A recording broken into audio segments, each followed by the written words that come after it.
So we have discussed many things so far. I want to put more points here. We discussed four regulatives, first of all. So one should understand this thing that celibacy, it's not like that celibacy is to be followed in only brahmachari ashrama or sannyasi ashrama. It's not like that. Grahastas also follow celibacy. So the purpose of marriage, we already discussed this thing that the purpose of marriage is to come together, partners marry so that they may encourage each other in serving Krishna. They may help each other for to achieve the ultimate purpose of this human life, that is go back to Godhead. Now, apart from this, physical activity is valid, and it is only like etiquette is that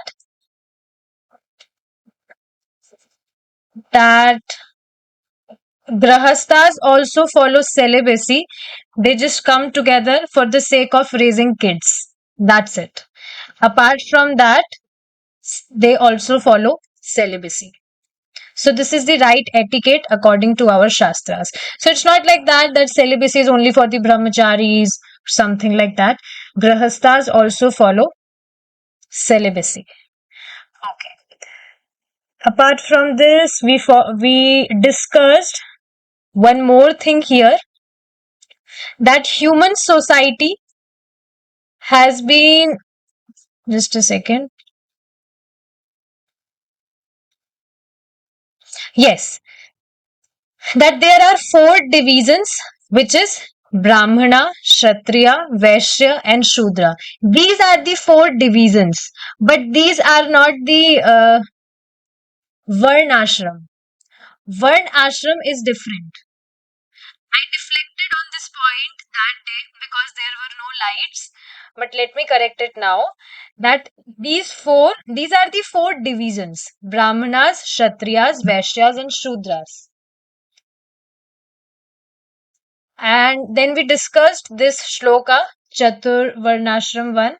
So there are four Varn ashram, which is Brahmacharya ashram, Grahast ashram, Vanprasth, and Sannyas. These are the four Varnashram. So of course this is for human society only, but it's not like that only brahmacharis or sannyasis do their devotional services. It's not like that. People, according to their capacity, if one is like he is okay, he want to live alone, he's happy living alone his whole life, then he enters in brahmacharya ashram and he practices devotional services in that ashram. If one desires to get married, then they can enter in grahast ashram and they perform their devotional services in that ashrama. And just like this, other ashramas. So the purpose is only to do our devotional services nicely. It's just it has been divided according to different desires of human beings, but the ultimate purpose is serving Lord only. It's not like that if we will enter in different ashramas, so our purpose will change accordingly. It's not like that. Purpose is one only, that we serve Lord Krishna. And apart from this, we also discussed this thing that there are these four divisions: Brahmanas, Kshatriyas, Vaishyas, and Shudras. So, human beings, their activities now they also differ. Now, some are they are just Brahmanas, they just don't want to do anything, no business, no any other responsibility. Their only responsibility is to perform their devotional services nicely. But again, one should understand this thing that okay, these are four divisions, but then also, despite that, even They fall in any of these categories. If someone wants to do his business, then also he can do business, but again, main motive is to serve Krishna. So even devotees also, they serve Krishna, they do their devotional activities nicely, they perform their devotional services nicely. Apart from that, devotees who have desire to do business, they also do their jobs. So that is Vaishya. So these are different divisions, different categories, but the ultimate purpose is only to serve Krishna. So this one should understand. All right. Now moving forward, we will we will be continuing from where we left. We were discussing this point that we exist. We are conscious being. And it's not like that if we will get liberated from this material world, then our existence will come to zero. It's not like this.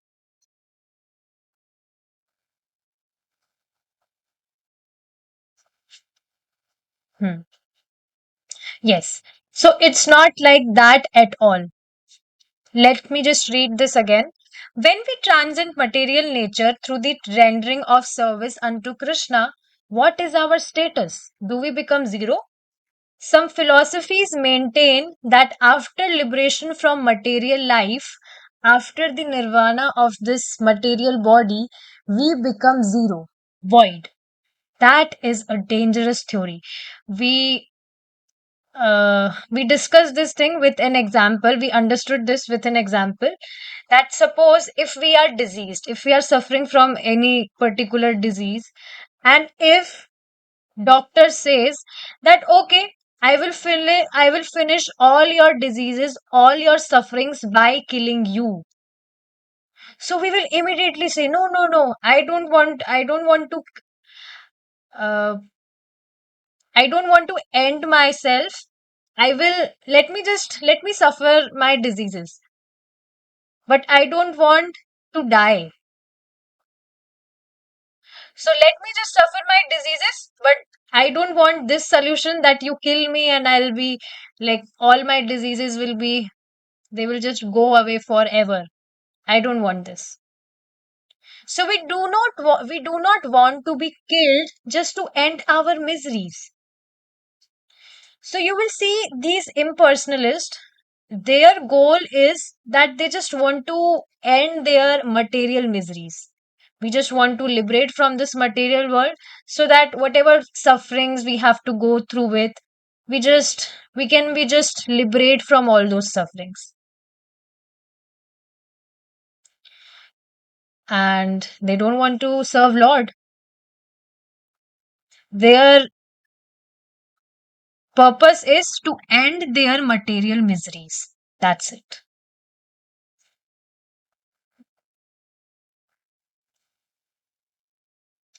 Thus, the theory that after material life there is void is not at all attractive, nor is it a fact. So, first of all, this is not true, this is not reality that if one get liberate from this material world, then he will be void, his existence will become zero. This cannot happen. This is impossible. We are Satchidanand Vigraha, eternal, blissful, and full of knowledge, and part and parcel of Supreme Personality. This is our identity. And it's not like that it is for some specific period of time only. This will be there for always, for eternal time. No one can, no matter how energy he want to put, how much energy he want to put, let him put, but it's not like that he will change our constitutional state. This is our constitutional state that we are Satchidanand Vigraha, that we are Satchidanand, like Sri Krishna, and we are part and parcel of him. This is our eternal constitutional state. Eternal means which is for always and which cannot be changed no matter what. The Supreme Lord is Satchidanand Vigraha, and we are qualitatively one with Him. So, as this is the quality of Krishna, and as we are fragmental part of Krishna, so this one quality exists in in ourselves also. Although very small, a drop of a sea water is as salty as the sea. Agree? And although we are but spiritual atoms, we have the same properties as the Supreme Spirit whole. So you will see a large sea, its water is very salty. So if we talk about that whole sea, or if we talk about even a drop of that sea, that drop will also be salty and it will be remain salty forever. We can't separate salty taste from that water. So same way, our constitutional state is that we are fragmental part of Krishna, and this is for eternal time. I don't know, maybe seawater can be like the salty taste of water may be filtered, but our constitutional state cannot be filtered. It will be remain forever like this only. We will always be fragmental part of Krishna. There is no question of being void. For as living entities, our spiritual properties are all there in infinite variegateness. If, however, out of the frustration of material existence we commit suicide, we do not end our miseries. So, just like you will see people out of their stress or anxiety, they do commit suicide. But it's not like their miseries have gone for always. It has gone for this lifetime, but again, he or she will get birth in next life, and these miseries will again continue. So, this is really not the ultimate solution to end our miseries. This is really amazing point that this is the only solution to end our miseries, that we serve Krishna. One devotee asked this question, that how can we be calm? How can we experience Shanti? So Prabhuji, of course, in Prabhuji's class, one devotee asked this. So Prabhuji told this very simple thing. We can only get peace when we put our senses in service to Lord. There is no other way. We have been trying to put our senses to gratify our senses for ourselves from, like, if not eternal time, if we talk about this lifetime only, this birth, then also you can observe that we were suffering so much. This is practical, and you will see this is called reflective consciousness. And this, only those devotees, that person can only experience this thing who is really serious, who is sincerely following, who is sincerely practicing his devotional services, chanting his 16 rounds, hearing Krishna Katha every single day, consuming Krishna Prasadam, and other things. He can practically experience this thing in his life, that earlier when I was trying to gratify my senses, I was really frustrated. Something was missing. He can practically experience this thing.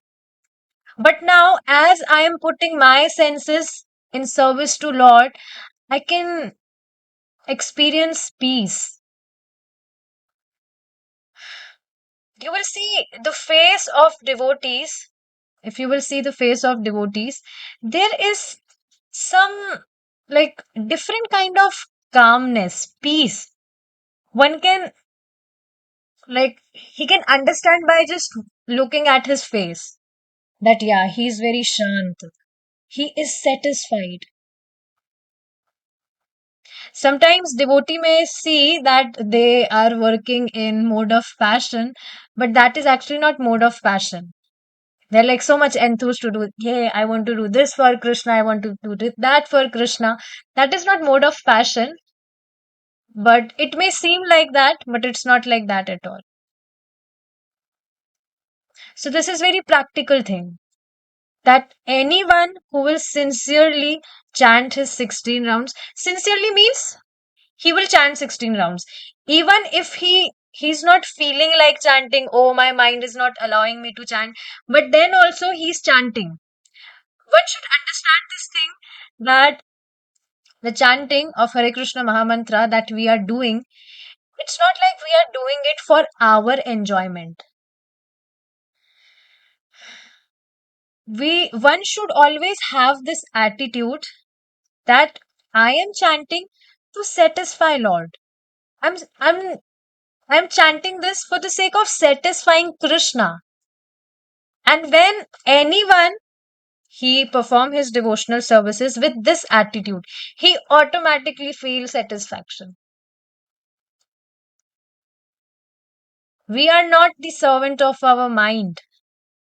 We are servant of Krishna. We are servants of Krishna. We are not servants of our mind. Mind will never allow us.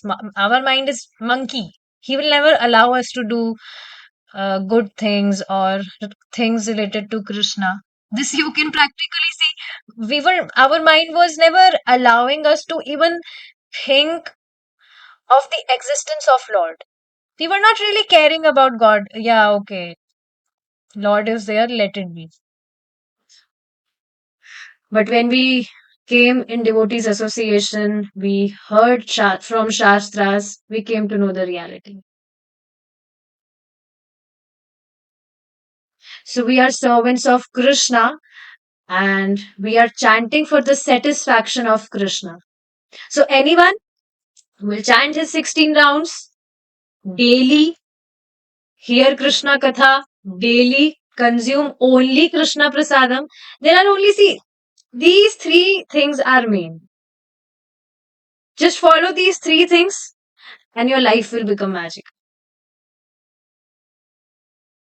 So, yes, devotees who follow these things consistently, they can practically experience these things. That earlier I was so frustrated, but now, as I'm putting my senses in service to Lord, I can feel satisfaction. I can experience satisfaction in my life. And this you can see, you cannot experience this kind of peace or satisfaction with anything, any other thing, which is not related to Krishna. One more amazing reflection today morning, Krishna gave me. This is reality also. You will see that if we talk apart from Krishna, that can be any topic, any normal topic also.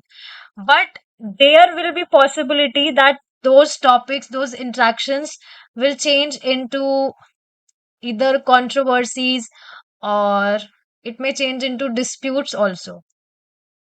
Possibility is there.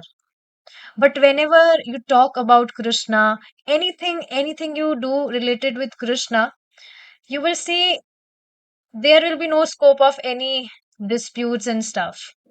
Any other person is trying to disturb you in your devotional services, that is another thing. I'm not talking about that. I'm saying that when we serve Krishna or whatever things we are doing related to Krishna, you will see that you will not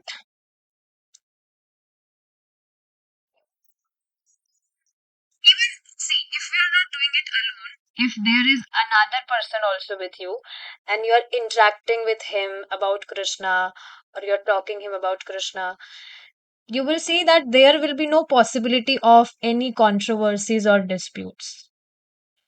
But if it is not related with Krishna, then definitely disputes will happen. And I was really reflecting on this. Devotees can really reflect on this. This is reality. So we should always be at safest point. We should save ourselves. Oh, because we don't want disputes, is it not? So we should try to talk more and more about Krishna, which is really good for our purification, and it pleases Krishna as well. So, yes. Similarly, the laws of. Okay, let's read this again. If one attempts suicide but does not succeed, or it's somehow revived, he's subject to being punished under state law. Yes. Committing suicide is also like, it is not good. If we talk normally, also, then also it is illegal. If anyone committing suicide, it is illegal. Plus, one more thing I can remember from this point, very amazing thing. I asked this question from Prabhuji that what if anyone is trying to, like, he's constantly chanting Hare Krishna. We have heard this thing that anyone who will chant Hare Krishna or while chanting holy names of Lord, if he will leave his body, then he will definitely go back to Godhead. Then what if someone is constantly chanting Hare Krishna Mahamantra or holy names of Lord and he commits suicide? So will then also he'll go back to Godhead? What are your views on this? Will he go to God? Will he go back to Godhead? Yes or no? It is little perplexed. Let me explain. See, one should understand this thing that this body is an instrument which has been given to us by Lord, and we are no one to harm this body. If we are, if someone is trying to commit suicide, then he's actually harming with Lord's property because this body is not our property, is it not? This was amazing answer Prabhuji gave that day. So we should understand this thing that this body is not ours. We always listen, we always hear this that yeah, we are not this body. Lord has given us so that we may please Him. But this is also one point, na, that we are no one to harm this body. You will see people are so, they are so dumb. If any, like, if there is some boy, if his girlfriend will leave him, then he will try to cut his wrist or whatever rubbish things they will do. So they are actually playing, they're actually harming with this body, which is not their property. So we are no one to harm this body because this is not ours. So definitely he'll not go back to Godhead. In fact, he will be punished.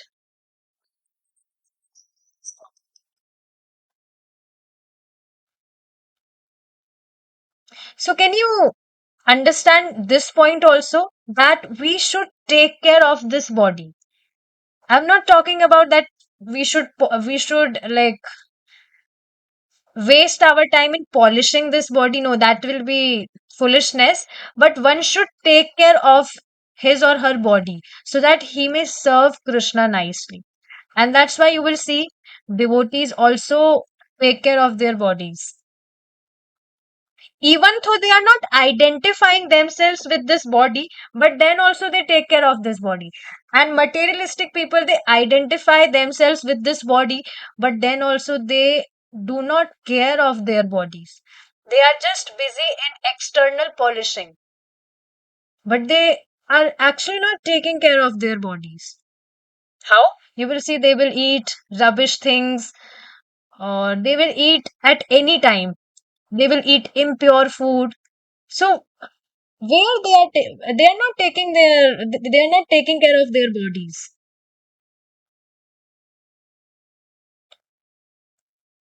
It might seem that they are taking care of their bodies, but it's not like that. They just want to do more sense gratification. So for that they just want to become more capable so that they may do more sense gratification, but it's not like that that they are taking care of their bodies. So this is really amazing point. So yes, if we talk normally, then also it is illegal to commit suicide, and it will also be that person will also get punished by the laws of nature if he will try to commit suicide. So, yes, if one attempts suicide but does not succeed or is somehow revived, he is subject to being punished under state law. Similarly, the laws of nature treat suicides as criminal acts. We are to end this material life only after finding out the true blissful life of eternity. So, once there was one devotee in Sri Krishna Chaitanya Mahaprabhu's Leela. He was also saying that I'll go and I'll commit suicide. Uh, I'll commit suicide. I'm just going. So Mahaprabhu told this thing only to him, that if committing suicide or if leaving this body will only, it can only give you the love of Krishna, then I can leave thousands of body. But this can never happen. Simply leaving this body will not take you to Krishna.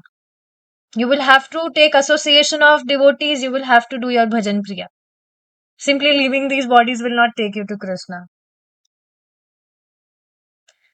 So, yes. We should not simply be trying to end the miseries of this life simply out of frustration, but we should engage ourselves in activities that will raise us to spiritual life.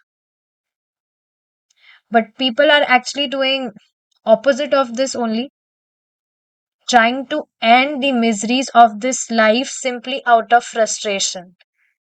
We discussed this thing, they are actually struggling so much with their lives, but they are not understanding the ultimate solution. This thing only today Prabhuji was telling, that it is really a very precious gift if you are taking someone to Krishna consciousness.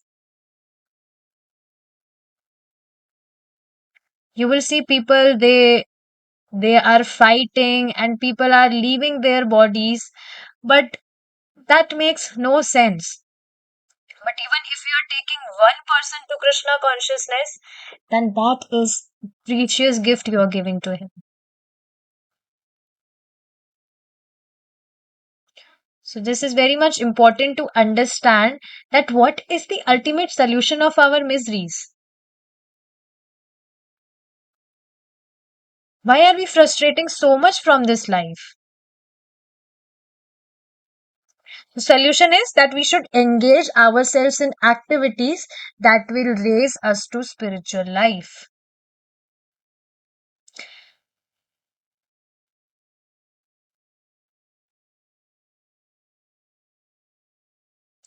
The four divisions of human society were created by Sri Krishna in order to facilitate this process of elevation. So, see, even there are divisions in human society, but then also the ultimate purpose is to serve Krishna, to facilitate this process of elevation. If anyone, he is not like, he can't live alone, he wants someone who may support him, then he may enter in Grahastha. If anyone, he is just chill, he just want to live alone and do his bhakti alone, then he can go in Brahmacharya ashrama. So like this, Krishna has created these four divisions of human society to facilitate this process of elevation, because this is the ultimate purpose of human life. Even though people are in a different ashramas, or they are identifying themselves as Vaishya or Shudras or Kshatriyas or Brahmanas, but then also they are human beings only. Again, one should understand this thing, that these divisions are there because human beings, they have this uh, they are habitual of identifying themselves with these things. That's why these divisions are there. Otherwise, you only tell if someone may know this thing that I'm not this body, I'm this soul. Then what will he do? Okay, I am soul, so what to do? There should be he just want to do some karma. So according to his interest, according to his habits, he performs his devotional services. Just like if a devotee, he is habitual of doing his business, he want to do business, then okay, you do your business, but you also do your devotional services. So just like this, ultimate purpose is to serve Krishna. That's it. Okay, now we will continue this discussion in our next class. We will stop here now.